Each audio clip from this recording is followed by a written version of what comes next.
This is the Palm Treo 750V. Here in its Vodafone guys in the UK, they've got a 3 months exclusive on it.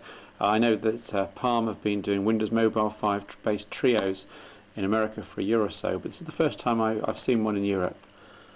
Now, I was a Treo enthusiast from the very beginning. There was the 180 and the 270, pretty much the very first converged PDAs and phones, so it was fascinating to see how far the Treo line has come.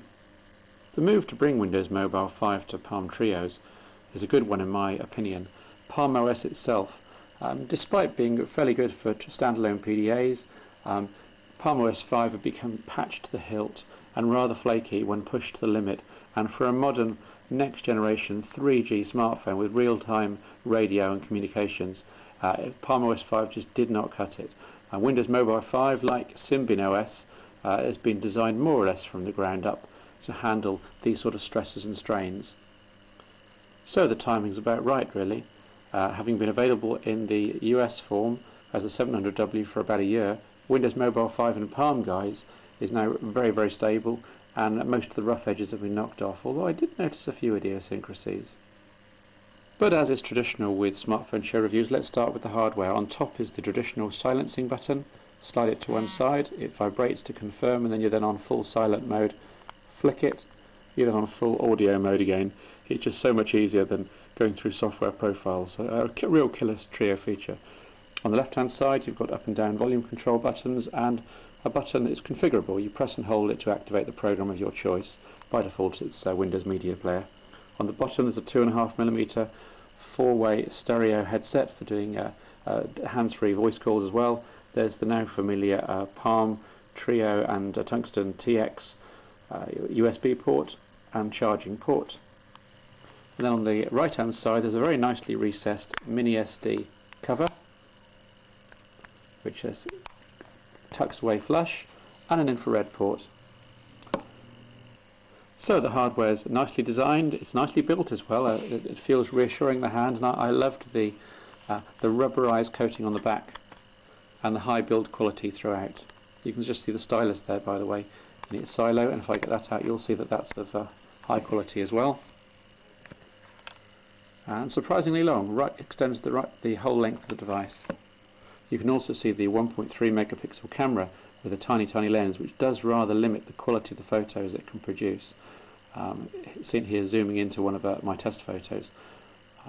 There's also quite a heavy degree of edge enhancement applied in software, which makes the photos seem crisper than they really are.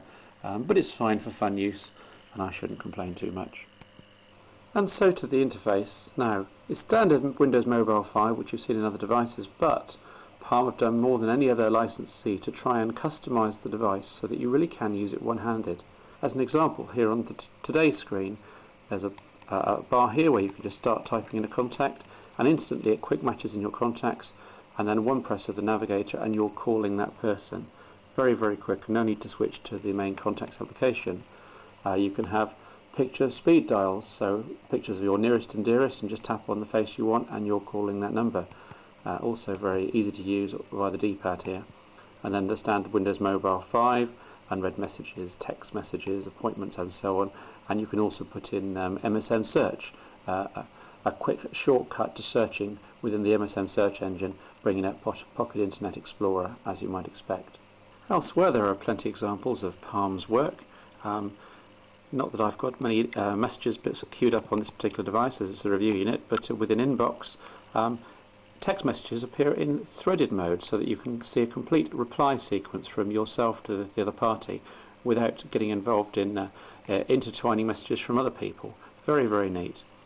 Within the main program group I noticed a lovely tour, quick tour, a very nice little interactive utility leading new users through all the different aspects of their device in terms of operating it one-handed, getting the most from it, seeing what it can do, and in some cases the animation and pictures show you exactly which buttons to press to do that feature. All very nice, and it doesn't replace the manual, but it's a very nice supplement to one. Let's say you've started several programs, you've got contacts and calendar and numerous other programs all loaded. Let's just kick a few off. So they're running in memory, and you want to check on the status of memory and check on all your running programs, perhaps to switch to one instantly or perhaps to kill one. Usually in Windows Mobile 5 you have to go trekking through settings and then system and then find the right dialog. Here you simply press and hold the OK button and the right dialog pops to the front. Now this is very similar to the way Nokia's Series 60 does it on top of Symbian.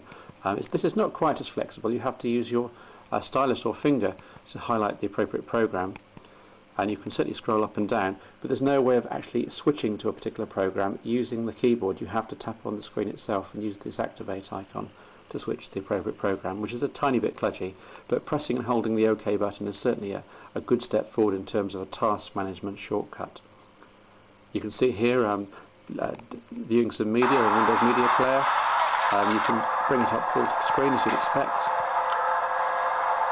and videos certainly play very nicely, as does music, with nice high volume, high quality MP3s and WMA audio output. Now, one thing I didn't like was that there's no easily used shortcut to the camera, unless of course you've stuck it on your favourite applications, or here as it's in the most recently used applications list.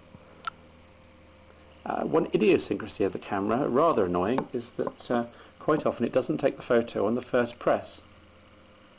Now that time it did, just behaving itself because it's on camera, but a number of times I had to press the navigator twice before it would take a photo each time, which I presume is some kind of firmware bug, and I'll be glad when they've fixed that.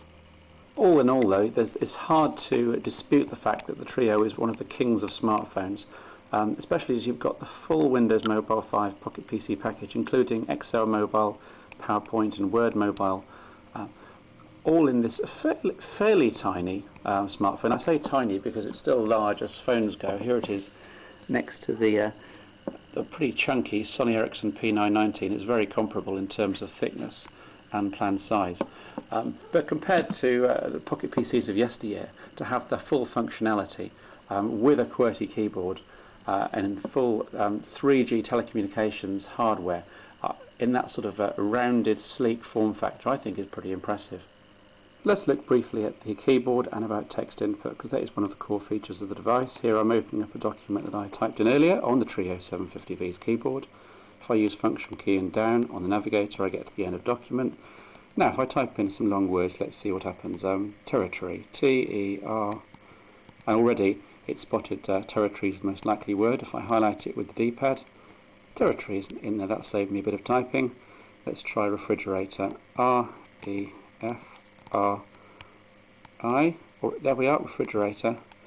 Now obviously it's not all going to be long words when you're typing in texts and emails, but it's when you approach a long word like accompanying, something like that, it's a real relief to not have to type the entire word, to simply see it offered on screen and select it. The keyboard's very, very usable on the Treo 750V, as long as you've got fairly small fingers. If you've got large fingers, you're going to be mashing them into the keys rather, and you'll hit the wrong keys. I can just about get away with this, and I've got average size fingers, but it's not as usable as say keyboards on the Nokia E70. You may remember I showed you this a few smartphone shows ago, with a full QWERTY keyboard either side of the screen, and there's a similar size of keys on the Nokia E61, which is a BlackBerry style device. By comparison, the 750V is rather more limited, but it's nice to have everything in a one-piece unit that can't break, because there are very few moving hinged parts, and it's certainly pretty compact. In summary then, I really like the Treo 750V. There are a few rough edges. I still don't think the one-handed support is exactly perfect. Several dialogues come up on screen with an OK icon, which doesn't match the OK on the keyboard. The one doesn't activate the other. But apart from that, they've done a pretty decent job. There's 66 megabytes of internal flash memory for you to use up. The RAM seems quite sufficient. You've usually got 25 megabytes or so free after booting. There's stereo Bluetooth wireless output so that you can listen to music on wireless headphones. The active sync to the PC works smoothly and without any issues at all. And there's a very active third-party application scene so that you run all sorts of extra replacement applications, games, reference software and so on, all from the Windows Mobile 5 world. Very impressive indeed.